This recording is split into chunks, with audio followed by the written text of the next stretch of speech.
dan, poštovani mediji.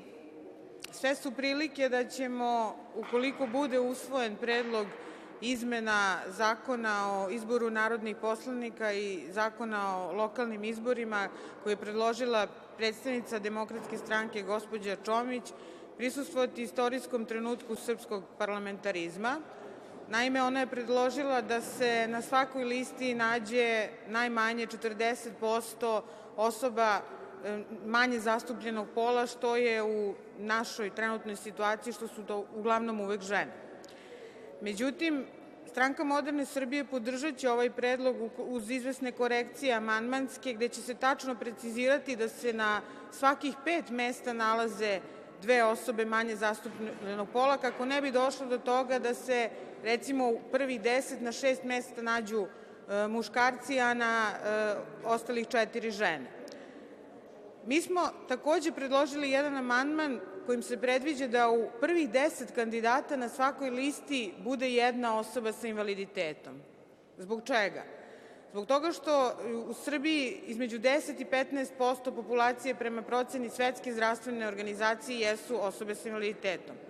To bi u praksi značilo da svaka lista koja pređe cenzus u prvih 10 ima osobu sa invaliditetom koja ulazi u parlament. Zbog čega je ovo važno? Ovi građani su nevidljivi u ovom društvu, na margini su i ne može se čuti njihov glas, niti oni mogu da daju neki doprinos našem društvu. Dajući mogućnost da više osoba sa invaliditetom bude prisutno u parlamentu, što nužno ne znači da bi to bile osobe koje koriste kolica, da napomenem za širu javnost, tu bi mogli da budu i ljudi koji ne vide, ne čuju, imaju bilo koji drugi invaliditet, a poseduju rešenje o postojanju istog, dobili moć da zagovaraju svoja prava i da se na taj način unapredi položaj ove viševekovno diskriminisane grupe ljudi. Sada osobe sa invaliditetom guraju se sistemski na marginu i nažalost su uglavnom pasivni korisnici socijalne pomoći i raznih socijalnih davanja. Međutim, kada bi dobile moć da utiču na kvalitet svog života, a kroz politički angažman to je definitivno najbolji put, mogli bi da daju doprinos ovom društvu i doprinesu ekonomskom razvoju društva, jer imamo primere sjajnih mladih ljudi sa invaliditetom koji rade u privatnom sektoru kao programeri, kao biznis developeri i razna druga zanimanja, novinarstvo i tako dalje.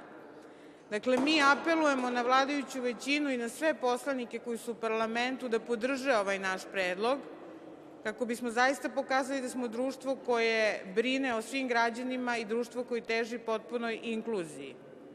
Što se tiče izmena zakona koje je predložila Srpska napredna stranka, a to je smanjenje cenzusa, Srpska moderna stranka slaže se sa ovim smanjenjem cenzusa, međutim, mislimo da bi trebalo smanjiti i broj potpisa koji je neophodan da bi neka politička organizacija izašla na izbore.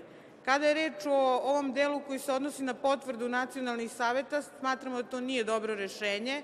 Evo, konkretno, kada je reč o makedonskoj nacionalnoj zajednici, vi imate 3 registrovane partije Makedonaca, nisu sve ni mrske ni bliske nacionalnom savetu i smatramo da nije dobro da su nacionalni saveti ovlašćeni da daju bilo kakve potvrde o tome da li određena stranka zastupa interese manjinskih zajednica, budući da su nacionalni saveti pre svega nepolitičke organizacije, deklarativno, a s druge strane i te kako je politika često umešana u rad nacionalnih saveta i tu su sad razni interesi i smatramo da je to apsolutno neprihvatljivo. Tako da u ovom trenutku ne znamo da li ćemo podržati predlog izmena zakona zbog toga što ne znamo kako će izgledati na kraju finalno rešenje.